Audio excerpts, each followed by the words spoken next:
பா 80வது ஆண்டு சுதந்திர தின விழா சீரும் சிறப்புமாக கொண்டாடப்பட்டிருக்குதுப்பா. குறிப்பா வந்து தமிழகத்துல ஒரு முக்கியமான ஒரு நிகழ்வு. ஏன்னா நம்ம திரையில வந்து நடிகரா பார்த்தவங்களுக்கு வந்து ஒரு முதலமைச்சராகி முதல் முறையாக வந்து கோட்டை கொத்தளத்துல முதலமைச்சராக விஜய் வந்து கொடியேத்துறாரு. அத பாக்குறதுக்கு அவங்க ரசிகர்களுக்கு வந்து ரொம்ப ஆர்வமா இருக்கும். நானுமே வந்துட்டு சரி அவர் எப்படி கொடியேத்துறாருங்கிறத பார்க்கணும்னு ரொம்ப ஆர்வத்தோட இருந்தேன்.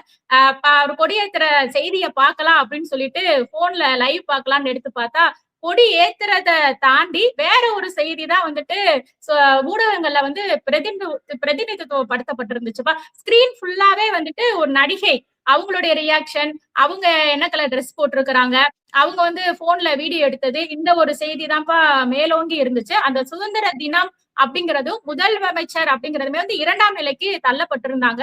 ஒரு ஊடகவியலாளரா எனக்கு வந்து அது ரொம்பவே வருத்தத்தை கொடுத்துச்சுப்பா. ஏன்னா நம்ம வந்து அந்த ஃபீல்ட்ல இருக்கிறப்போ அதை பார்த்திருக்கிறேன். அந்த கொடியேற்றதெல்லாம் பாக்குறப்போ அப்படியே புல் அரிக்கும். அந்த சாகச நிகழ்ச்சிகள், முதலமைச்சர் கொடியேற்றுறது, அவர் உரை என்ன பேசுறாரு, அதே மாதிரி விருது வழங்குறதெல்லாம் பாக்குறப்போ உண்மையாவே ஒரு உணர்ச்சிங்கிறது நம்மள அறியாமையே வரும். ஆனா இப்போ அந்த சுதந்திர தின விழாவை பாக்குறப்போ அதுவும் முதலமைச்சராக விஜய் கொடியேற்றுறாரு அப்படிங்கிறத பாக்குறத அந்த செய்தி வந்து முன்னிலைப்படுத்தப்படல அப்படிங்கிறது வந்து எனக்கு வந்து ஒரு ரொம்ப வருத்தமான விஷயமா இருந்துச்சுப்பா. இந்த விஷயங்கள்லாம் பாக்குறப்போ அதாவது அந்த நடிகை வந்ததை முன்னிலைப்படுத்தி ஊடகங்கள் வந்து செய்தியாக வெளியிட்டு இருந்தது வந்து தமிழகத்துல வந்து இன்னைக்கு நிலைமைக்கு நிறைய பிரச்சனைகள், மக்கள் சார்ந்த பிரச்சனைகள் இருக்குது. குறிப்பா சொல்ல போனா வந்து இந்த அதிகமா மின் கட்டணம் வருது அப்படிங்கிற ஒரு பிரச்சனை, சொத்து வரி உயர்வு, டாஸ்மாக் மதுபானங்கள்ல வந்துட்டு 11 மதுபானங்களுக்கு வந்து தடை கொடுத்திருந்தாங்க. 24 மணி நேரத்திலே வந்து அந்த தடை நீக்கப்பட்டது. குறிப்பா வந்து சட்டம் ஒழுங்கு பிரச்சனைப்பா. அது குறிப்பா மாணவர்கள், இளம் கல்லூரி மாணவர்கள், பள்ளி மாணவர்களை வந்து கொடூரமா கொலை செய்யப்பட்டிருக்கிறாங்க. அது வந்து இன்னைக்கு ஒரு மிகப்பெரிய பிரச்சனையா இருக்குது. இந்த விஷயங்கள்லாம் வந்து திசை திருப்புறதுக்காக தான் இந்த செய்திகளா வந்து ஊடகங்கள முன்னிலைப்படுத்தப்பட்டுச்சோ அப்படிங்கிற ஒரு கேள்வியும் எழுதுலப்பா. அது நீங்க டோட்டலா சம்மப் பண்ணியே சொல்லி முடிச்சிட்டீங்க. இது இன்ட்ரோடக்ஷனா கன்க்ளூஷன்? இல்ல அவ்வளவு வேதனையா இருக்குப்பா. இன்னைக்கு அந்த ஊடகங்களை பாக்குறப்போ அவ்வளவு கஷ்டமா இருக்குது அப்படிங்கறதுனால நான் இந்த விஷயத்தெல்லாம் சொல்றேன். அதை ஏத்துக்கிற முடியல. ஆமா ஆமா புரியுது. அப்படியே கொந்தளிச்சு பேசுறீங்க, என்னால புரிஞ்சுக்க முடியுது. இது மாதிரி நிறைய பேர் மனசுல அந்த கொந்தளிப்பு இருக்கத்தான் செய்யுது. அதாவது இந்திய நாட்டின் மீதும் தமிழ்நாட்டின் மீதும் அக்கறையும் அன்பும் அந்த வரலாற்றின் மீது அதாவது இன்னைக்கு அந்த சுதந்திர தினம்னா அதுக்கு இந்த இந்திய நாட்டு மக்கள் அவங்க செய்த தியாகம், தமிழ்நாட்டு மக்களுடைய பங்களிப்பு, அது பெரும்பாலான வரலாறுல பாருங்களேன். சுதந்திர போராட்ட வரலாறுன்னு எடுத்துக்கிட்டோம்னா தமிழ்நாட்டினுடைய பங்களிப்புன்றது ரொம்ப ரொம்ப ஒரு மார்ஜின்ல ஒரு ஃபுட் நோட்டுன்ற அளவுலதான் இருக்கும். அதுவுமே பல போராட்டங்களுக்கு பிற்பாடு நம்ம இல்ல தமிழ்நாட்டுல இவ்வளவு பண்ணிருக்கிறோம், அப்படி பண்ணிருக்கிறோம் அப்படின்னு எல்லாம் திரும்ப திரும்ப திரும்ப சொல்லி தேசிய அளவுல பேசி ஊடகங்கள்ல பேசி அதெல்லாம் ஆய்வுபூர்வமாக அதை நிறுவி அவ்வளவுலாம் செஞ்ச பிற்பாடுதான் இப்போ ஏதோ ஆமா தமிழ்நாட்டிலையும் சுதந்திர போராட்டம்னு ஒண்ணு நடந்துச்சு, அங்க இருந்து ஒரு 4-5 பேர் பங்களிப்பு செஞ்சிருக்கிறாங்க அப்படின்ற அளவுல இந்த தேசிய வரலாறு சொல்றாங்க பாத்தீங்களா, அவங்க ஒத்துக்கிற அளவுக்கு கொண்டு வந்திருக்கிறோம். இப்போ இதெல்லாம் தெரிஞ்ச ஆட்கள், இந்த போராட்டத்தெல்லாம் தெரிஞ்சவங்க இந்த இந்த விழாவுல கொடியேற்று விழாவுல நடந்ததை பார்க்கும்போது மனம் வருத்தப்பட்டிருப்பாங்கதான். இதுப்பா ஒரு ஆஸ்பெக்டா நம்ம பிரிச்சு பார்த்துருவோம். முதல்ல நீங்க இந்த ஊடகங்களை சொன்னீங்க. ஊடகங்கள் இது வந்து இதுக்கு போய் இந்த நடிகை பேரவே சொல்லிடலாம் ஃப்ரெஷ்ஷா அவங்களுக்கு முக்கியத்துவம் கொடுத்து அவங்களவே மையப்படுத்தி இந்த இதெல்லாமே இருந்துச்சு. எல்லா ஊடகங்களும், அதாவது மெயின் ஸ்ட்ரீம் மீடியா மட்டும் இல்ல, இந்த அல்டர்னேட்டிவ் மீடியா இருக்கு பாத்தீங்களா, இந்த சோசியல் மீடியா, டிஜிட்டல் மீடியா, அந்த யூடியூப், ஃபேஸ்புக், வாட்ஸ்அப், எங்க போனாலும் சரி totally filled with filth, rubbish. அதாவது விமர்சனம் என்ற பேர்லையும் சரி, கொண்டாடுறோம் அப்படின்ற பேர்லையும் சரி வந்த விஷயங்கள் எல்லாம் பார்த்தீங்கன்னா அந்த சுதந்திர தினம் அப்படின்றதுடைய அந்த மாண்பு ஒண்ணு இருக்கு, அதுக்குன்ட்டு ஒரு மரியாதை ஒண்ணு இருக்கு, அதுக்கு ஒரு வரலாறு இருக்கு, ஒரு கௌரவம் ஒண்ணு இருக்கு. அதை டோட்டலாவே சிதைக்கிறது மாதிரி, சிறுமைப்படுத்துறது மாதிரி, மலினப்படுத்துறது மாதிரி, அல்லது அதை இக்னோர் பண்ணி புறந்தள்ளுறது மாதிரி, இதெல்லாம் என்ன சுதந்திர போராட்டம் போங்காடே, எங்களுக்கு பாரு இங்க எவ்வளவு முக்கியம் அப்படின்ட்டு இங்க கேமரா இந்த பக்கம் போய் இப்படி போய் இந்த விஷயம் இருக்குது இல்லையா, இதுக்கு காரணம் இந்த ஊடகங்கள் தன்னிச்சையாக எடுத்த முடிவா அப்படின்ற ஒரு கேள்வி எனக்கு இருக்கு. நான் நினைக்கிறேன் ஊடகங்கள் எல்லாமே ஏவல் நாய் மாதிரிப்பா. ஏவி விட்டா அது போய் கடிக்கும், ஏவி விட்டா அது குறைக்கும். அதுதான் ஊடகங்கள். ஊடகங்கள் அப்படிதான் இருக்கு. அதை நான் அதாவது அவங்க ஊடகங்களை நான் மரியாதை குறைவா சொல்லல. அந்த ரோல் என்ன அப்படின்றதுக்கு தான் அந்த ஏவல் நாய் அப்படின்ற அந்த இதை பயன்படுத்துறேன். It is a metaphor. Okay, it is not an insult. அது தெளிவுபடுத்திக்கிறோம். நம்ம ஒரு சில உதாரணங்களை சொல்லும் போது உடனே இப்போ இது வந்துடக்கூடாது, என்ன இப்படி பேசுறாரு அப்படின்ற அந்த மாதிரி இல்லை. நம்ம ஒரு உருவகத்தை நம்ம பயன்படுத்தி சொல்றோம். இப்ப இந்த ஏவல் நாய் அவங்களா முடிவு எடுத்திருப்பாங்களா அப்படின்னா எனக்கு அதுல பெரிய கேள்வி இருக்கு, சந்தேகம் இருக்கு. நான் நினைக்கிறேன், என்னுடைய உள்ளுணர்வு என்ன சொல்லுது, நான் பார்த்தது வரைக்கும் என்ன நடந்திருக்குது அப்படின்னு இந்த பேட்டர்னை பார்க்கும்போது, தாவிகா style of functioning, their style of administrate, அதை பார்க்கும்போது இது அரசு சொல்லாமல் அல்லது அரசு அதிகாரத்தில் இருப்பவர்களுடைய கவனத்திற்கு தெரியாமல் இது நடந்திருக்கிறதுக்கு வாய்ப்பு இல்லை. அப்போ இந்த ஊடகங்களுக்கு எல்லாத்துக்குமே மேல் மட்டத்துல இருந்து டிரெக்ஷன் வந்திருக்கு. இதை நீங்க முன்னிலைப்படுத்துங்க, இதை நீங்க பெருசுப்படுத்துங்க அப்படின்ற செய்தி நேரடியாகவோ மறைமுகமாகவோ அலுவலக பூர்வமாகவோ அல்லது கேஷுவலாகவோ மிரட்டலாகவோ ரிக்வெஸ்ட் ஆகவோ இந்த செய்தி தரப்பட்டிருக்கு. அதனாலதான் இந்த ஊடகங்கள் இவ்வளவு தூரம் ஒட்டு மொத்தமா எங்க பார்த்தாலும் இப்படி இருக்குது இல்லையா, அதுக்கு இதுதான் காரணமாக இருக்க முடியும் அப்படின்னு நான் நினைக்கிறேன். இது ஒன்று. இந்த ஊடகங்களை முழுசா நம்ம இந்த மாதிரி நடந்ததுக்கு அவங்க மேல ரெஸ்பான்சிபிலிட்டியை கொடுக்க முடியாது. இதுக்கு மேல ஒருத்தர் இருக்கிறாங்க, மேல ஒருத்தர்ல ஒரு அமைப்பு இருக்கு, ஒரு அதிகார மையம் இருக்கு, அங்க இருந்து இந்த ஆர்டர் வந்திருக்கு, அதுல ரிக்வெஸ்ட் வந்திருக்கு. அதை நான் தெளிவாவே சொல்லிட்டேன். இப்போ இது சொல்றீங்களா, மேல இருந்து ஒரு ஆர்டர் வந்திருக்கு அப்படிங்கறது அதுக்கு ஒரு வெளிப்படுத்திக்கிறேன். ஆர்டர் மட்டும் இல்ல, குட் பி a request. அது ஃபார்மலா இருக்கலாம், இன்ஃபார்மலா இருக்கலாம். அது எல்லாத்தையுமே நான் சொன்னதெல்லாம் கவனமா தான் சொல்லியிருக்கிறேன். இப்ப நீங்க சொல்லுங்க. இல்லப்பா, அதான் ஏதோ ஒண்ணு. இப்ப டிஐபிஆர்ங்கிறது அரசுடைய ஒரு தொலைக்காட்சி மாதிரி தான். அதுல இருந்து அவுட் கொடுப்பாங்கல்லப்பா. இப்ப முதலமைச்சருடைய இது எல்லாமே அவங்க மூலமா தான் அதிகாரப்பூர்வமா நாளுக்கு வர்றது. இப்போ அவங்களுமே அந்த காட்சியெல்லாம் ரெக்கார்ட் பண்ணி அதுமே லைவ்ல கிடைச்சதுனால சோசியல் மீடியாலுமே அது பெருசா எல்லாருமே ஈஸியா எடுத்துக்கிற மாதிரியும் பாக்குறது மாதிரி இருந்துச்சு. இப்ப இன்னைக்கு டிவியை பாக்குறத விட சோசியல் மீடியால தானே இப்ப எல்லாரும் யூடியூப்ல லைவ் பாக்குறது அதிகமா இருக்குது. அப்ப அந்த டிஐபிஆரும் அந்த காட்சிகளை லைவா போட்டதுனால ஈஸியா மக்களுக்கு அதை சென்றடையக்கூடிய வகையில இருந்துச்சு. அரசுடைய அங்கீகரிக்கப்பட்ட நிறுவனமும் அதை ஒளிபரப்பிருக்கிறாங்க அப்படிங்கறதுக்காக இதை சொல்றோம்ப்பா. கரெக்ட் தான். அப்படின்னா நம்ம என்ன சொன்ன பண்றோம் அப்படின்றது தெளிவாகவே புரிஞ்சிருக்கும் இந்த காணொலியை பாக்குறவங்களுக்கு. அல்லது கொஞ்சம் இந்த நடந்த விஷயங்களை ஒட்டி கொஞ்சம் ஒரு டிஸ்டன்ஸ்ல இருந்து என்னதான் ஏன் நடந்துச்சு, ஏன் இந்த மாதிரி ஊடகங்கள் கவரேஜ் கொடுத்தாங்க அப்படின்றதுக்கு என்ன காரணம் அப்படின்றது இப்போ ஓரளவுக்கு அவங்களுக்கு தெரிஞ்சிருக்கு, இதனாலதான் அப்படின்றது. சரி, இது ஒரு பாயிண்ட். ஆனா இதை விட ரொம்ப முக்கியமானது, இப்போ இந்த த்ரிஷா அவங்கள முன்னிலைப்படுத்தி இந்த சுதந்திர தின விழா கொண்டாட்டமே அமைஞ்சதுக்கு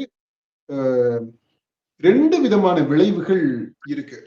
ஒண்ணு, இந்த முதல்வர் விஜய் அவருடைய தனிப்பட்ட குடும்ப பிரச்சனை என்பது பொது வெளியில ஒரு பேசு பொருளாக ஆகியிருக்கு. அப்படி பேசு பொருளாக ஆகுறதுக்கு இந்த விழா இடம் கொடுத்திருக்கு. ஏன்னா இந்த விழா ஒரு பப்ளிக் ஃபங்க்ஷன், மக்களுடைய விழா. சுதந்திர தின விழா அப்படின்றது ஒட்டுமொத்த நாட்டு, இந்திய நாடு. இப்போ சென்னையில நடந்த இந்த விழா தமிழ்நாட்டு மக்களுடைய விழா. அந்த தமிழ்நாட்டு மக்களுடைய விழாவை தான் தமிழ்நாட்டு மக்களுடைய சார்பாக அவர்களால் தேர்ந்தெடுக்கப்பட்ட இந்த அரசு, அதனுடைய தலைவராக இருக்கக்கூடிய விஜய் அவர் கொடியேற்றி இந்த விழாவை நம்ம நடத்துறோம். இந்த விழாவுல, மக்கள் விழாவுல பிரதானமான இடத்துல அமர வைக்கப்பட்டது இவருடைய பெற்றோரோடு சேர்ந்து அந்த வரிசையில உட்கார வச்சது. இது எல்லாமே அப்புறம் அவருடைய குடும்பம், பர்சனலா அவருடைய குடும்ப வாழ்க்கையில நடந்த அந்த மன விலக்கு கோரி அவருடைய மனைவி கேஸ் போட்டது, அப்புறம் அதை வித்ட்ரா பண்ணது, அந்த கேஸை வித்ட்ரா பண்ணிட்டாங்க. இதெல்லாம் தெரியும். இப்ப வித்ட்ரா பண்ணிட்டாங்க அப்படின்னு உடனே எனக்கு தெரிஞ்சு ஏறத்தாழ ஒட்டுமொத்த தமிழக மக்களுடைய எதிர்பார்ப்பு என்னவாக இருந்துச்சுன்னா, இந்த சுதந்திர தின விழாவுல இந்த கொடியேற்றும் போது அவருடைய ஒட்டுமொத்த குடும்பமும், அவருடைய பெற்றோர், மனைவி, பிள்ளைகள் அவங்க எல்லாருமே இருப்பாங்க அப்படின்ற எதிர்பார்ப்பு இருந்துச்சு. ஏன்னா இதுக்கு முன்னாடி அந்த கேஸ் வித்ட்ரா பண்ணிட்டாங்க, அவருடைய மனைவி அதை சொன்னான். அப்புறம் அவருடைய பையன் ஜெய்சன் சஞ்சய் அவர் படம் பண்ணி அந்த படத்தை ஒட்டி அதுக்கு ஒரு விளம்பரமாக ஒரு பப்ளிசிட்டி மாதிரி அவர் இந்த இன்டர்வியூ எல்லாம் கொடுத்தாரு. அதுல நம்ம டிடி கூட அந்த interview, it's a very lively interview. நிறைய விஷயங்கள் அவர் பகிர்ந்துகிட்டாரு.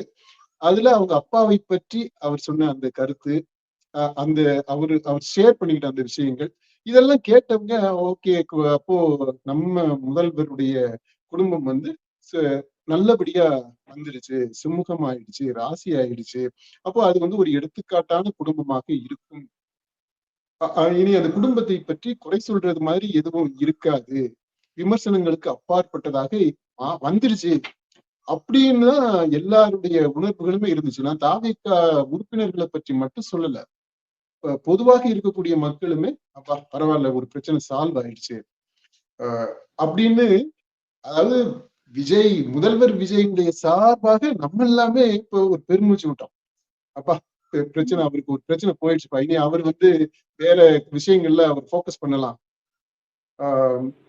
ஏன்னா அது ஒரு நெருடலாவே இருந்திருக்கும்லப்பா, அதுல இருந்து விடுபட்டுருவாரு அப்படின்னு நினைச்சிட்டு இருந்தா, இந்த விழாவுல நீங்க அப்படி நினைக்காதீங்க ப்ரோ, வேற எங்களுடைய திட்டமே வேற அப்படின்றது மாதிரி ஆகி போயிடுச்சு. It's a huge shock for many, big disappointment for many. அவருடைய ரசிகர்களுக்கே கூட ஒரு நெருடலா போயிடுச்சு. இப்ப அவுட் ஆஃப் த வே போய் இதை ஜஸ்டிஃபை பண்றது மாதிரி இருக்கு. ஜஸ்டிஃபை பண்றாங்க. எப்படி ஜஸ்டிஃபை பண்றாங்கன்னா, நீ என்ன யோக்கியமா, அந்த கட்சி யோக்கியமா, அவன் யோக்கியமா, இவன் யோக்கியமா, அவங்க எல்லாம் மக்கள் ஏத்துக்கலையா, இவங்க எல்லாம் மக்கள் ஏத்துக்கலையா, அப்படித்தான் இருக்கே தவிர அதெல்லாம் இருக்கட்டையா, நம்ம வாழ்க்கையை பத்தி பேசுவோம், நம்ம அரசை பத்தி பேசுவோம் அப்படின்ட்டு இல்ல. ஏன்னா அவங்களுக்கு தெரியுது இதை வேற என்ன, எப்படி இதை டிஃபெண்ட் பண்ண முடியும் அப்படின்ட்டு கேட்டா, அந்த அதாவது கேம்பெயின்ல ஆரம்பிச்சு அடுத்து அவர் ஆட்சி பொறுப்பு ஏற்ற பிற்பாடு நடந்த நிகழ்வுகளை வச்சு பார்க்கும் போதே நீங்க பாருங்க, அந்த தொடர்ந்து அதாவது இந்த த்ரிஷா அவங்க இருக்கிறாங்க இல்லையா, அவங்களை பற்றிய அந்த செய்திகள், நம்ம தாவேகா தலைவராக முதல்வராகிறதுக்கு முன்னாடி இருந்து, தாவேகா தலைவராக இருக்கும் போதுல இருந்து முதல்வரான பிற்பாடு வரைக்கும் அந்த 2 பேரையும் தொடர்படுத்தி வரக்கூடிய அந்த விமர்சனங்கள், அதுக்கு காரணமாக அமைஞ்சிருக்கிறதெல்லாம் நீங்க பார்த்தீங்கன்னா, இவங்க 2 பேரும் எப்படி ஒருத்தரோட ஒருத்தர் அந்த ரிலேஷன்ஷிப்பை பொது வெளியில மேனிஃபெஸ்ட் பண்றாங்க அப்படின்றது, அதுதான் அந்த ஸ்பேஸை உருவாக்கி கொடுக்குது விமர்சனத்துக்கு. இவங்க 2 பேரும் அப்புறம் அவங்க த்ரிஷா அவங்கள என்ன பண்றாங்கன்னா, அடிக்கடி இந்த எக்ஸ் தளத்துல பதிவுகளை வேற போட்டுறாங்க, ஒரு இமோஷனலா ரியாக்ஷன் பண்றது மாதிரி அப்பப்போ போட்டுறாங்களா. இப்ப அதுவுமே பேசு பொருளாகத்தான் ஏன்னா எக்ஸ்ன்றது அவங்களுடைய பர்சனலான இது கிடையாது, அது பொது வெளி. யார் வேணாலும் அதை பார்க்கலாம், யார் வேணாலும் காமெண்ட் பண்ணலாம், ஃபீட்பேக் கொடுக்கலாம், அப்படித்தான் இருக்கு இல்லையா. சோ இப்ப இந்த மாதிரி இவங்க இது நடக்கிற இதை பார்க்கும்போது என்ன, எப்படி எனக்கு என்ன தோணுதுன்னா, இந்த ஸ்ட்ராட்டஜிஸ்ட் விஜய் முதல்வராவதற்கு என்ன மாதிரியான ஸ்ட்ராட்டஜியை ஒர்க் பண்ணாங்களோ, எவ்வளவு சிரமப்பட்டு மூளையை கசக்கி ஒரு உத்தியை உருவாக்கி அவர் முதல்வர் இருக்கையில உட்கார வச்சாங்களோ, ஏறத்தாழ அதற்கு இணையாக, இல்ல சொல்ல போனா அதை விட அதிகமாக மூளையை கசக்கி இந்த உறவை சுமூகமாக்குவதற்கு, சாதாரணமாக்குவதற்கு, நார்மலைஸ் பண்ணுவதற்கு, இதெல்லாம் ஒரு இஷ்யூவே இல்லை, இதெல்லாம் ஒருத்தே கிடையாது, இதை பத்தி பேசவே தேவையில்லை, டேக்கன் ஃபார் கிராண்டட் அப்படின்னு கொண்டு வர்றதுக்கு ஸ்ட்ராட்டஜிஸ்ட் வேலை செய்யறாங்களோ அப்படின்னு கூட நமக்கு தோணுது. ஏன்னா நடக்கக்கூடிய நிகழ்வுகள், அதனுடைய பின் விளைவுகள், அதை பார்க்கும்போது அப்படி தோணுது எனக்கு. இது ஒரு பக்கம் அவருடைய தனிப்பட்ட வாழ்க்கை சம்பந்தப்பட்டது. ஆனா அது பொது வெளியில அதற்கு ஒரு அங்கீகாரத்தை பெறுவது, அதை சாதாரணமாக்குவது, அதை இயல்பானதாக மாற்றுவது அப்படின்றது ஒரு பக்கம் நடக்குது. இது இன்னொரு பக்கம் தமிழ்நாடு அரசியலை பொறுத்த மட்டும் இல்ல, இந்த சுதந்திர தின விழாவுல அவங்க த்ரிஷா அவங்களுக்கு கொடுக்கப்பட்ட எக்ஸ்க்ளூசிவான, ஆல்மோஸ்ட் எக்ஸ்க்ளூசிவ் அந்த இம்பார்ட்டன்ஸ், அந்த மீடியா கவரேஜ், அந்த லைம் லைட், அது மக்களுடைய ஒட்டுமொத்த கவனத்தையும் இன்னைக்கு தமிழ்நாடு சந்திச்சுக்கிட்டு இருக்கக்கூடிய இன்னைக்கு நிலவரத்துலப்பா அவ்வளவு பிரச்சனை இருக்குது. மிக ரொம்ப ரொம்ப மோசமான பிரச்சனை. அதெல்லாம் ஆக்சுவலா நீங்க அதை பாத்தீங்க அப்படின்னா, நீங்க மனசு கஷ்டப்பட்டு இப்ப பேசுனீங்க இல்லையா, அதை விட பல மடங்கு கஷ்டப்படுறது மாதிரியான நிகழ்வுகள் நடந்துகிட்டு இருக்கு. நீங்க லிஸ்ட் பண்ணீங்க. ஏன்னா அந்த அடிச்சு கொள்றாங்கப்பா பசங்க. ஒரு பையனை 10 பேர் 20 பேர் சேர்ந்து அடிச்சு கொள்றது அப்படின்றது, கல்லூரி மாணவர்கள் சண்டை போட்டுக்கிடுவாங்க. 2 தரப்பு சண்டை போட்டுக்கிடுவாங்க. மோதல் நடக்கும். நம்ம அதான் பாக்குறோம். அந்த பஸ் டே அப்படின்னு வச்சுக்கிட்டு இது பண்ணுவாங்க. அந்த மாதிரி இதெல்லாம் நம்ம பாக்குறோம். கல்லூரிகளுக்கு இடையில போட்டு இது நடக்கும். கோஷ்டி மோதல்ன்றது நடக்கும். சில சமயங்கள்ல ஒரு கல்லூரிக்குள்ளேயே கூட மாணவர்கள் மோதிக்கிடுவாங்க. ஆனா அடிச்சு கொள்ற அளவுக்கு ஒரு பையனை பல பேர் சேர்ந்து அடிக்கிறது. அப்ப இது கோஷ்டி மோதல்னு எடுத்துக்கிறதா எனக்கு புரியல. நம்ம ஏன்னா இது தொடர்பாக நிறைய வெர்ஷன்ஸ் இருக்கு. அப்புறம் கல்லூரி நிர்வாகம் திடீர்னு அந்த கல்லூரி எந்த கல்லூரின்னு பேரை சொன்ன உடனே இந்துஸ்தான் காலேஜ் அந்த நிறுவனங்கள் அப்படின்னு அந்த பேரை சொன்ன உடனே அடுத்த நாள் பிரஸ் மீட் வைக்கிறாங்க. அது வரைக்கும் அமைதியா இருக்கிறாங்க. அந்த பேரை எங்க சொல்றாங்கன்னா சட்டமன்றத்துல சொல்றாங்க. சட்டமன்றத்துல சொன்ன உடனே எப்படி அங்கேயுமே சட்டமன்றத்திலயுமே அந்த பேரை சொன்ன உடனே அங்க உள்ள நடக்கிற ரியாக்ஷன் பாத்தீங்கன்னா அதுவே நமக்கு ஷாக்கிங்கா இருக்கு. ஏன் இவ்வளவு அவசரப்பட்டு இதை அப்படியே மூடுறது மாதிரி, இதை பத்தி பேச வேண்டாம், இதை தள்ளி போட அப்புறம் பாத்துக்கணும் அப்படின்றது மாதிரி சட்டசபைக்குள்ள நடக்குது. இங்க பாத்தீங்கன்னா உடனே பிரஸ் மீட் நடக்குது. அவங்க இந்த மாதிரி கோஷ்டி மோதல் அப்படின்றாங்க. அதுக்கப்புறம் ஆனா பாத்தீங்கன்னா அந்த போலீஸ் ரிப்போர்ட்ஸ்ல வர்ற அந்த விஷயங்கள் எல்லாம் பாத்தீங்கன்னா நிறைய மாறுபாடுகள் இருக்கு, முரண்பாடுகள் இருக்கு. அந்த பெற்றோர்கள் சொல்றது பாத்தீங்கன்னா அது போதையோட தொடர்படுத்தி பேசுறாங்க. It's mind boggling. இது தமிழ்நாட்டுல என்னடா நடந்துகிட்டு இருக்கு, இந்த கல்லூரிகள்ல என்ன நடக்குது, இந்த ஜென் ஜீன்றாங்களே அந்த பசங்களுக்குள்ள என்னதான் நடக்குது, அவங்க மனசுக்குள்ள என்ன நடக்குது, மூளைக்குள்ள என்ன நடக்குது, அவங்க வாழ்க்கையில என்னதான் நடந்துகிட்டு இருக்கு. ஜென் ஆல்பா வரைக்குமே வந்துடுச்சுப்பா. இப்போ காலேஜ்ல இருக்கிற இந்த பசங்க எல்லாருமே 2000க்கு அப்புறம் பிறந்த பசங்க எல்லாமே 2K கிட்ஸ். அதாவது லேட் ஜென்சி இவங்க எல்லாமே. சமீப ஜென்சில 2வது பகுதியில வந்த பசங்க, யங் ஃபெலோஸ். இப்போ இவங்களுக்குள்ள என்ன நடக்குது அப்படின்றது இது எவ்வளவு தீவிரமா பரிசீலிக்கப்பட வேண்டிய விஷயம். ஆய்வுக்கு உட்படுத்தணும். உளவியல் நிபுணர்கள் அவங்கள கலந்து ஆலோசிக்கணும். இந்த அரசு முன்னாடி இருக்கக்கூடிய சவால் மிகப்பெரிய சவாலுங்க. அதுவும் முக்கியமா விஜய் தலைமையிலான இந்த ஆட்சிக்கு பிரச்சாரத்துல இருந்து பதவி ஏற்றதுல இருந்தே இவர் சொல்லிட்டு இருக்கிறது இந்த போதையில்லா தமிழகம் அப்படிங்கறதப்ப இவர் முக்கியமான ஒரு பிரச்சனையாவே பேசிட்டு இருக்கிறாரு. விழிப்புணர்வு நிகழ்ச்சி எல்லாம் மாரத்தான் எல்லாம் நடத்தினாரு. அதே மாதிரி அந்த அமைச்சரும் விழிப்புணர்வு மாரத்தான் நடத்தினாங்க. இது போல போதைக்கு எதிராக நாங்க அரசு இருக்கோம் அப்படின்னு சொல்லிட்டு தொடர்ந்து இவர் ஒவ்வொரு முறையுமே பேசிட்டு இருக்காரு. ஆனா இன்னைக்கு இந்த போதைக்காக 2 இளம் கல்லூரி மாணவர்கள் உயிர்கள் இருக்கிறாங்க. அது ஒரு பையனா பள்ளி மாணவன் அப்படிங்கறதெல்லாம் எவ்வளவு ஒரு கொடூரமான விஷயம். இதுக்கெல்லாம் பதில் சொல்லாம திசை திருப்புற மாதிரிதான் இதுக்கு வேற ஒரு செய்திக்கு முக்கியத்துவம் கொடுத்துட்டு இருக்கிறாங்க அப்படிங்கறதான் ரொம்ப வேதனையான விஷயமா இருக்குது. அதுக்கு தகுந்த ஆக்ஷன் எடுக்கணும்ப்பா. இன்னமே திமுகன்னு தான் அவர் குறை சொல்லிட்டே இருந்தாரு. இப்ப உங்க ஆட்சியில இன்னைக்கு இளம் தலைமுறையினர் பாதிக்கப்பட்டு இருக்கிறாங்க. அது குறிப்பா அவங்க பெற்றோர்கள் சொல்றது இந்த போதைப் பொருள் பழக்கத்தை தட்டி கேட்டனால இன்னைக்கு என் பையன் அடிச்சு கொல்லப்பட்டிருக்கிறான் அப்படிங்கிற ஒரு குற்றச்சாட்டை அவங்க வைக்கிறாங்க. இது ஒரு எவ்வளவு ஒரு மோசமான விஷயம் இன்னைக்கு தமிழகத்துல நடந்துட்டு இருக்குதுப்பா. ஆமா, இதோடு சேர்த்து பாக்குறது இன்னொன்னுப்பா. ஏன் இந்த தலைமுறை இப்படி இருக்கு, இந்த தலைமுறைக்கு இந்த சுதந்திர தின விழா அப்படின்றது ஒரு அற்புதமான ஒரு பாடம் கற்பிக்கக்கூடியதாக, ஒரு தகவலை கொடுக்கக்கூடியதாக, ஒரு வரலாறை சொல்லக்கூடியதாக, நினைவூட்டக்கூடியதாக மாற்றி இருக்க முடியும். ஏன்னா இந்த சுதந்திர தினம்ன்றது சும்மா கொடியை ஏத்தி வைக்கிறது கிடையாது. இதுக்கு பின்னால எவ்வளவு விஷயங்கள் இருக்கு இல்ல, அதுல எதுவுமே இவங்களுக்கு தெரியாது. இந்த ஜென்சி தலைமுறைக்கு இப்போ அந்த 2K கிட்ஸுக்கு அல்லது ஜென் ஆல்பாக்கு அல்லது யங் அடல்ட்ஸுக்கு அல்லது இந்த டீன்ஸுக்கு தெரியாது. அப்ப இவங்களுக்கு இந்த வாய்ப்பை பயன்படுத்தி விஜய் இதை பத்தி பேசியிருந்தானே இப்படி இருக்கும். ஏன்னா அவர் போற போக்குல சும்மா கட்சிக்கு கொள்கை தலைவர்கள் ஒரு 5 பேரை சொன்னாரு. அதுவே எவ்வளவு தூரம் அந்த கொள்கை என்னன்னு தெரியாது பசங்களுக்கு, ஆனா பேர் தெரியும். ஏன்னா விஜய் அவங்களுடைய super star hero cult figure அவங்க சொன்னதுனால அந்த பேரு அவங்களுக்கு தெரிஞ்சிருக்கு. இப்போ இது அடுத்த கட்டமா இவர் இந்த விழாவுல 10 நிமிஷம் 10-15 நிமிஷம் பேசினதுல ஒரு 5 நிமிஷம் இந்த தலைவர்கள் யாராவது ஒருத்தர் 2 பேரை பத்தி தமிழ்நாட்டுல இருந்து இந்த சுதந்திர இதுக்காக போராட்டத்துல கலந்துகிட்டவங்க, உயிரை கொடுத்தவங்க, அது போராட்டத்திற்காக தியாகங்கள் செய்தவங்க, அவங்கள பத்தி பேசியிருந்தாங்க எப்படி இருந்திருக்கும் இல்ல இந்த பசங்களுக்கு. அந்த வரலாறு முழுசுமே இருட்டடிக்கப்பட்டுச்சு. நான் பேசும்போது ஆரம்பத்துல சொன்னேன், தமிழ்நாட்டினுடைய பங்களிப்பு பொதுவாக இந்திய அளவுல இருட்டடிக்கப்பட்டுதான் இருக்கு இன்னைக்கு வரைக்குமே.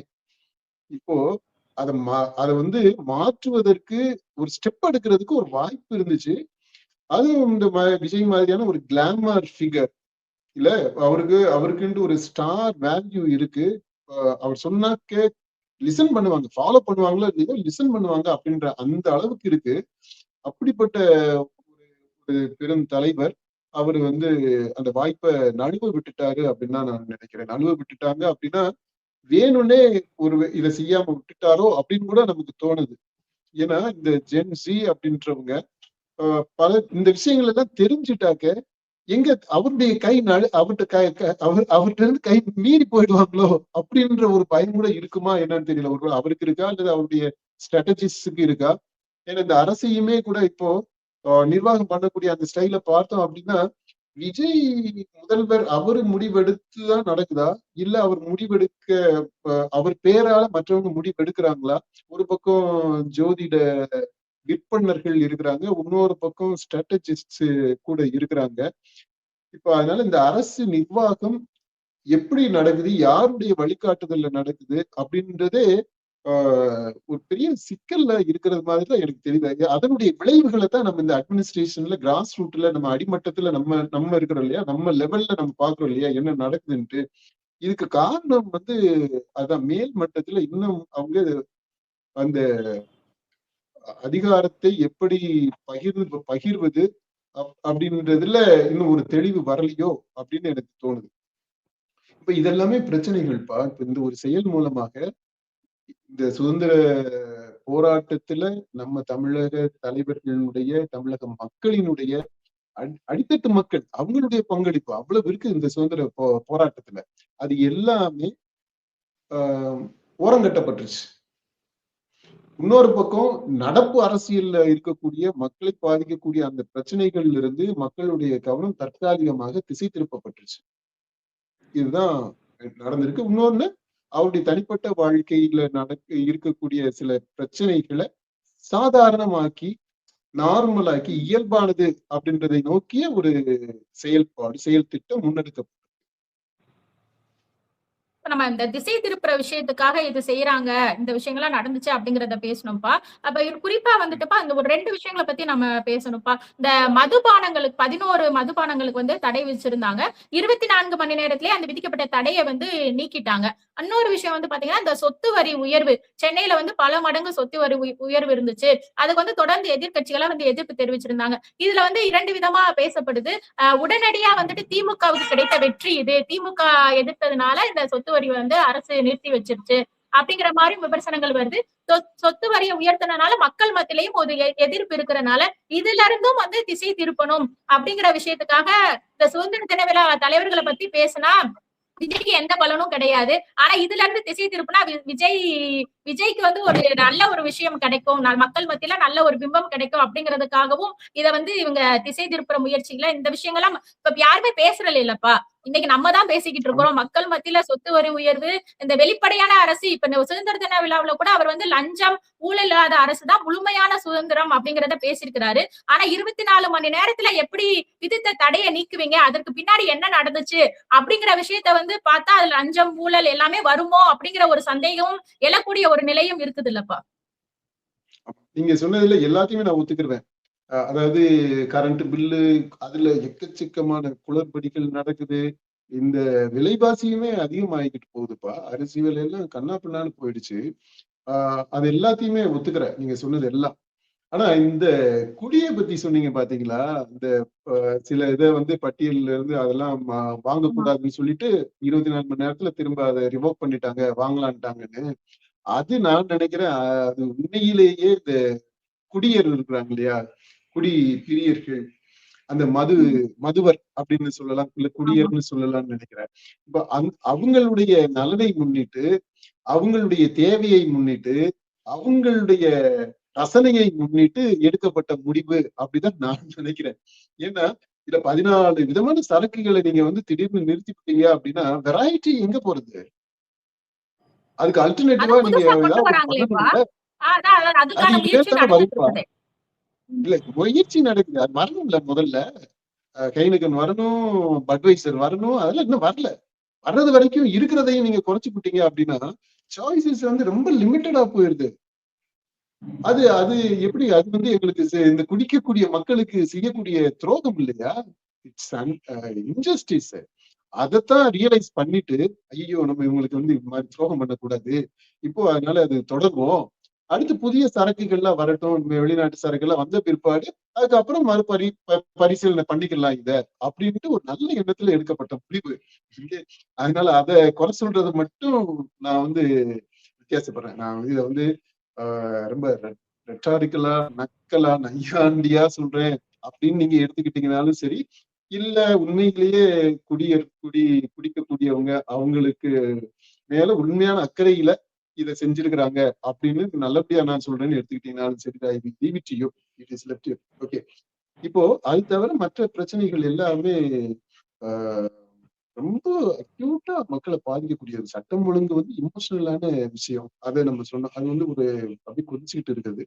இன்னொன்னு வந்து அன்றாட வாழ்க்கையில எக்ஸிஸ்டென்ஷியல் ஸ்ட்ரகிள்ப்பா, வாழ்க்கையை கடினமாக்கிக்கிட்டு இருக்குது. இதை இப்படி நம்ம சொன்னோம் அப்படின்னா ஏதோ அரசுக்கு எதிராக ஒரு நிலைப்பாடு எடுத்துட்டு நம்ம பேசுறோம் அப்படின்றது மாதிரி இன்டர்பிரட் பண்ணுவாங்க. ஆனா அப்படி இல்ல. இது வந்து இதுதான் இன்னைக்கு நிலவரமா இருக்கு. அதாவது இந்த தாவிக அரசு வந்த உடனே நிறைய மக்களுக்கு நம்பிக்கை இருந்தது, நமக்குமே நிறைய எதிர்பார்ப்புகள் இருந்துச்சு. ஒரு ஒரு விமோச்சனம் கிடைக்கும், ஒரு சாதாரண ஏழை எளிய மக்களுடைய வாழ்க்கையில கொஞ்சம் ஒரு ஒரு கொஞ்சம் இன்னும் கொஞ்சம் ஒரு ஒரு ஒரு படி மேல வர்றது மாதிரி இருக்கும், கஷ்டம் கொஞ்சம் குறையிறது மாதிரி இருக்கும், ஈஸ் அவுட் அப்படின்றது மாதிரி நினைச்சோம். ஆனா அப்படி நடக்கல இப்ப வரைக்குமே. ஆனா அந்த உத்தரவாதம் கொடுத்துக்கிட்டு இருக்கிறாங்க, சொல்றாங்க.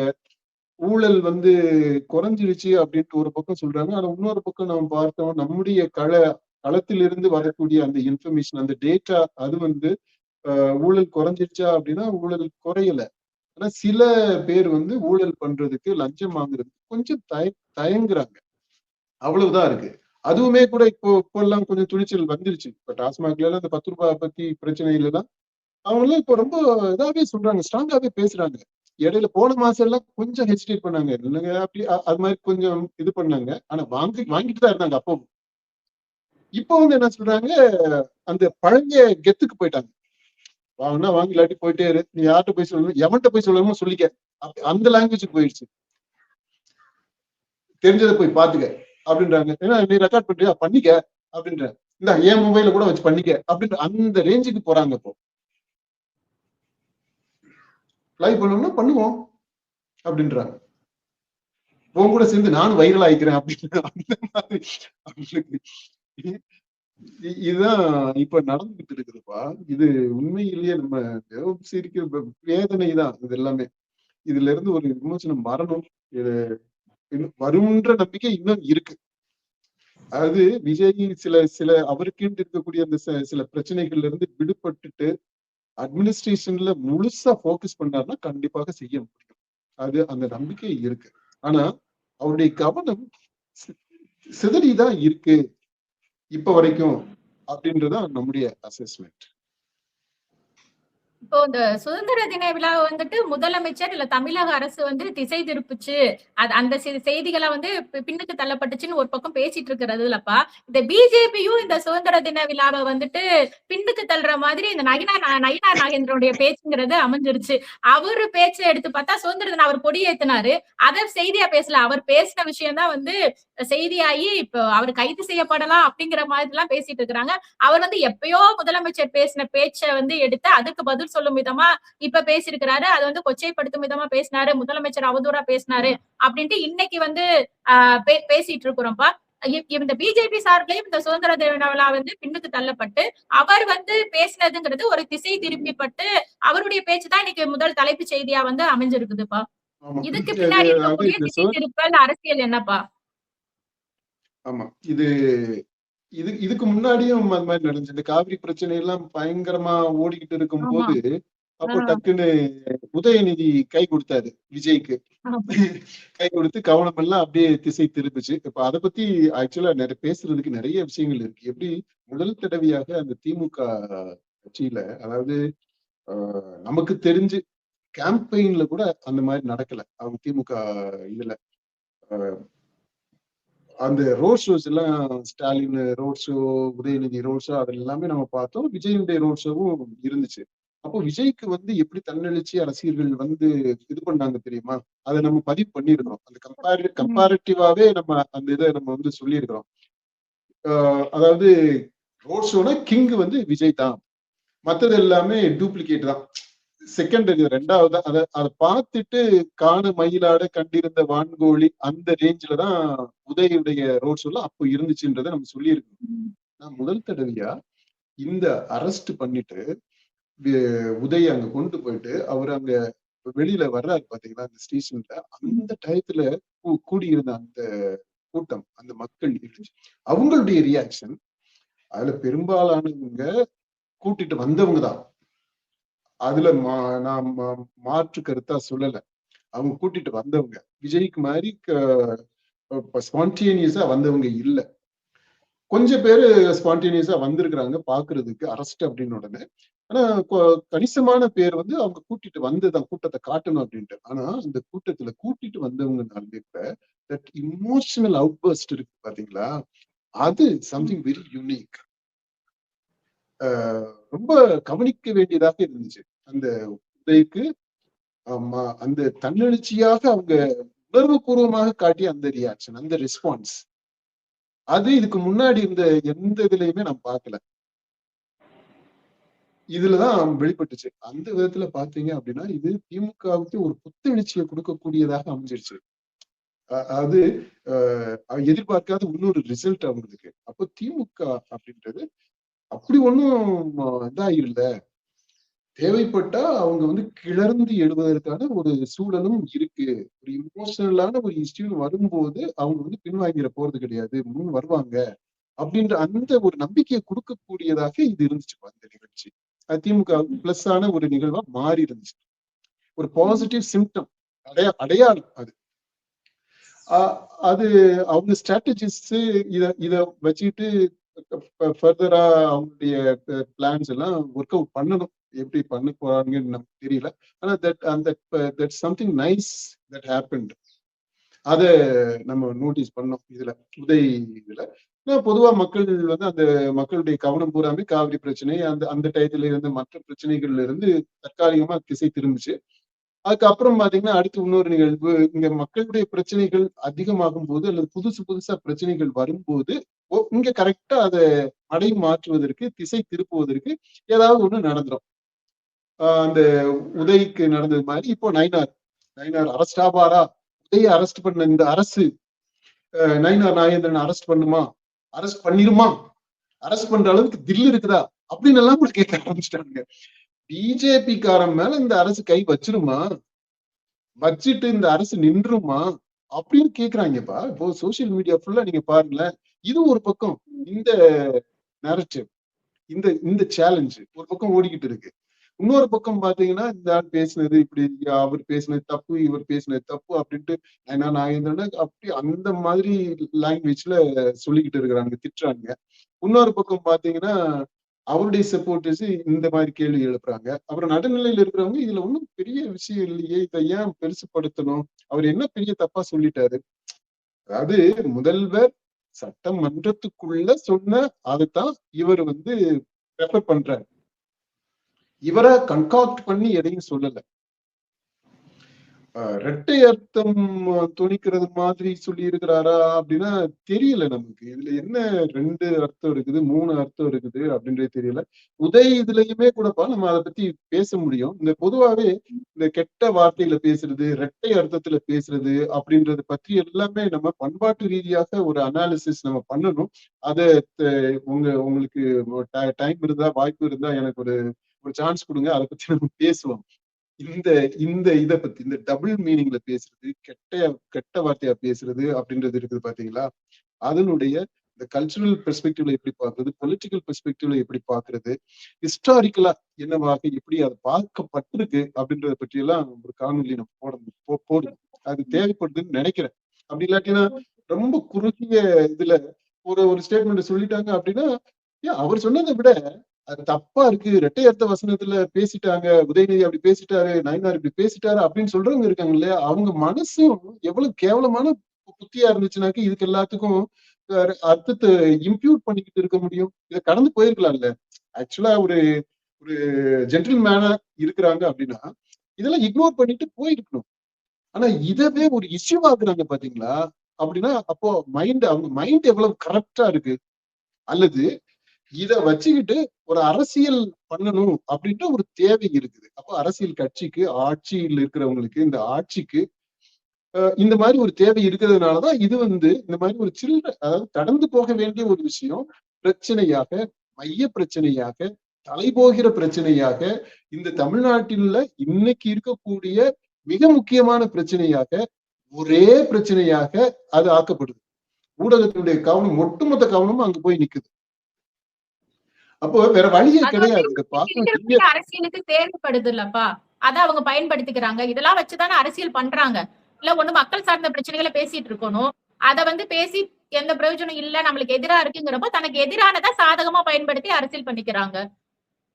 ஆமா, அதுதான் அரசியல்னு ஆகி போயிடுச்சு. ஆனா அது அரசியல் இல்ல. அரசியல்ல அதாவது சில சமயங்கள்ல இந்த மாதிரி மக்களுடைய கவனத்தை திசை திருப்பது தேவைப்படலாம். ஆனா நம்முடைய இயலாமைய மறைக்கிறதுக்கு தொடர்ந்து இதுவே ஒரு உத்தியாக பயன்படுத்தி ஒரு கையேலாகாத ஒரு அரச எவ்வளவு நாளைக்கு நீங்க கொண்டு போயிட்டு இருக்க முடியும் இல்ல. அப்போ அந்த ஆட்சியில கொஞ்சம் ஒரு பிரீத்திங் ஸ்பேஸ் தேவைப்படலாம்.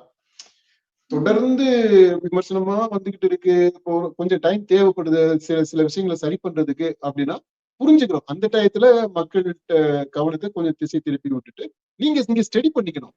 ஆனா இங்க என்ன நடக்குதுன்னா அப்படி ஸ்டடி பண்ற விஷயமே நடக்குது மாதிரி நமக்கு தெரியல. ஒருவேளை உள்ள நடக்குதோ என்னவோ நமக்கு வெளிப்படையாக தெரியல. அது அத பிரச்சனைய சால்வ் பண்றதுக்கான நடவடிக்கைகள்ல இந்த அரசு இறங்கி இருக்குது அப்படின்னா ஓகே. சரி, இப்ப இந்த நயினார் விஷயத்துல இன்னொரு டைமென்ஷன் இருக்கு. அதுதான் நான் சொல்ல விரும்புறேன். அதை பற்றி பெருசா யாரும் பேசல. நம்ம ஏற்கனவே பல காணொலிகள்ல சொல்லி இருக்கிறோம். இப்போ தமிழ்நாட்டுல போட்டியே ஒண்ணு டிஎம்கே, இன்னொன்னு பிஜேபி. இது எதுக்குன்னா 2வது இடத்துக்கு, அதாவது டிவிகேவுக்கு, தாவேகாவிற்கு போட்டியாக 2வது இடத்துல இருக்கிறது யாரு, எதிர் நிலையில இருக்க போறது யாரு, பிஜேபி இருக்குமா டிஎம்கே இருக்குமா அப்படின்றது போட்டி. இதை நம்ம ஏற்கனவே பேசியிருக்கிறோம். அந்த போட்டி எப்படி உருவாக்கப்படுது, பிஜேபி இன்னைக்கு கையில் எடுத்திருக்கக்கூடியது அதுதான் இந்த ஜோசப் விஜய், இந்த JCD Christian Prabhakar, Bible Prabhakar, pastor பிரபாகர்ன்றாங்க. அடுத்து இந்த நிதி அமைச்சர் மரிய வில்சன், அப்புறம் ஜான் ஆரோக்கியசாமி, இப்படி இந்த பெயர்கள் எல்லாம் கிறிஸ்டியன் நேம்ஸ் அதை சொல்லி பாரு இவங்க இருக்கு, நம்ம எல்லாம் மெஜாரிட்டியா இருந்துமே மைனாரிட்டியை விட மோசமா இருக்கிறோம் அப்படின்ட்டு அந்த போலரைஸ் பண்ற இது நடக்குது அப்படின்னு நம்ம சொன்ன பார்த்தீங்களா. அது வாக்கு வங்கியாக, அதாவது இந்து பிரைடு அப்படின்றது, இந்துவாக பெருமை கொள்வதுன்றது ததும்பிக்கிட்டு இருக்கு அப்படின்றத நம்ம சொன்னோம். அந்த ததும்பல் இப்போ வாக்கு வங்கியாக கிறிஸ்டலைஸ் ஆகும், பிரிசிபிடேட் ஆகணும். இந்து வாக்கு வங்கி அது அதுதான். அப்போ இந்த கான்ஃபிளிக்ட் வந்து இன்னும் இன்னும் அக்சென்சுவேட் ஆகணும், இன்னும் கூர்மை அடையணும், இன்னும் தீவிரமாகணும். அப்படி தீவிரமாகிறதுக்கு எதெல்லாம் உதவியாக இருக்குமோ அது எல்லாத்தையுமே கையில எடுக்குது இந்த பாஜக. அதுல ஒரு அம்சம் தான் இப்ப இந்த நயினார் நாகேந்திரன் பேசின பேச்சும். இப்போ என்ன ஆயிடுச்சு, அவர் பேசினாரா, இப்போ நடந்த விஷயம் அப்பா மேட்ர சொல்றாரு. அப்படி சொன்ன உடனே இப்ப இவங்க தாவிக சப்போர்ட்டர்ஸ் எல்லாம் என்ன பண்றாங்க, அப்ப என்ன அது எப்படி இவன் சொல்ல முடியும், இவது வந்து அவமானப்படுத்திட்டான், இது பண்ணிட்டான் அப்படின்ட்டு கோவப்படுறாங்க. இவங்க என்ன சொல்றாங்க, ஏய் நீ என்னடா இது, அவர் என்ன சொன்னாரு தப்பா சொல்லிட்டாப்ல, அது நீங்க என்ன யோக்கியமா அப்படின்ட்டு இந்த பக்கம். அப்ப இந்த மோதல் வந்து இன்னும் தீவிரமாகுதா? இதுதானே பாஜகவுக்கு தேவை, அதானே அவங்களுடைய அஜெண்டா. சண்டை போடணும், ரெண்டு பேரும் வெட்டுக்குத்து ஆகணும், அடிதடி ஆகணும். அதாவது நான் இதுக்காக தான் சொல்றேன், அதாவது அரசியல் ரீதியாக இது வந்து போலரைஸ் ஆகணும். அப்போ இதுக்கு இந்த நயினார் நாகேந்திரன் பேசுறது கொஞ்சம் உதவியாக இருக்கு. அப்போ இது ஒரு பக்கம் இருக்கு. ஆனா இன்னொரு பக்கம் நம்ம பாக்குறோம், இந்த பாஜக எல்லா டெக்னிக்ஸையுமே ஃபாலோ பண்றாங்கப்பா. இதுல அது திமுகவை பொறுத்த மட்டும் திமுக தாவிக கூட சேர மாட்டாங்க, ஆனா அதிமுக கூடவும் சேர்ந்துடக்கூடாது. ஏன்னா அது ஒரு பக்கம் ஒரு இணக்கமான ஒரு நிலையை நோக்கி ரெண்டு பேரும் போறது மாதிரி இருக்கு. ஆனா மெயினா என்னன்னா, அவங்களுக்கு இந்த டிஎம்கே இந்த நாடாளுமன்றத்துல முன்வைத்து கொண்டு வர போற அந்த சட்ட திருத்தங்கள் அல்லது புதிய மசோதாக்கள் ரொம்ப முக்கியமானது, அது நமக்கு தெரியும். இப்போ அந்த எல்லாமே நிறைவேறணும். அப்படி நிறைவேறணும்னா ஒண்ணு திமுக சப்போர்ட் பண்ணணும் அல்லது வாக் அவுட் பண்ணணும், வெளிநடப்பு செய்யணும். ஓகே, அந்த நிர்பந்தத்தை திமுகவுக்கு கொடுக்கணும். அடுத்து இன்னொன்னு என்னன்னா, இன்னும் கொஞ்சம் லாங் டேர்மா அந்த நாடாளுமன்ற கூட்டத்தொடரை தாண்டி அடுத்து வர்ற தேர்தல்ல மூன்றாவது அணி அப்படின்ட்டு ஒண்ணு ஃபார்ம் ஆகுறதுக்கான சாத்தியங்கள் இருக்கு திமுக தலைமையில. இப்போ அது பாஜகவை வலு இழக்க செய்யுமா, இல்ல பாஜக மும்முனை போட்டி ஆகும்போது பாஜகவிற்கு ஃபேவரபிளா இருக்குமா அப்படின்றத பொறுத்துதான் இந்த திமுக காங்கிரஸ் கூட்டணி, காங்கிரஸோட சேராம இருக்கணும் ஃபர்ஸ்ட். அந்த இப்போ வச்சிருக்காங்களே இந்தி கூட்டணி, அதுல இருந்து விலகியே இருக்கணும். மூன்றாவது அணின்னு ஒண்ணு ஆரம்பிக்கணும் அப்படின்ற இது எல்லாமே பல கணக்கு. அது நேஷனல் லெவல்ல இருக்கக்கூடிய அந்த பாலிடிக்ஸ் இருக்கு இல்லையா, அதனுடைய ஒரு அங்கமாகவும் இங்க நடக்குது. அப்போ திமுகவை பலவீனப்படுத்துறது மாதிரி பண்ணணும். திமுகவை பலவீனப்படுத்துறது முழுசா பலவீனப்படுத்துறதுக்கு இல்ல, அவங்கள பாஜகவுடைய அஜெண்டாவை ஏற்றுக்கொள்வதற்கு அவங்கள சம்மதிக்க வைக்கணும். அதுக்கு என்னென்னலாம் பண்ண முடியுமோ அதெல்லாம் பண்றாங்க, நெருக்கடிகள் கொடுக்குறாங்க. அந்த நெருக்கடி கொடுக்கறதனுடைய ஒரு அம்சம்தான் இந்த இதுல நயினார் நாகேந்திரன் டிவிகேவை சீன்றது மாதிரி பேசினது. அதையும் கணக்குல அப்படிதான் நம்ம, அதாவது ப்ராடர் இதுல நம்ம பெர்ஸ்பெக்டிவ்ல இதை அணுகணும்.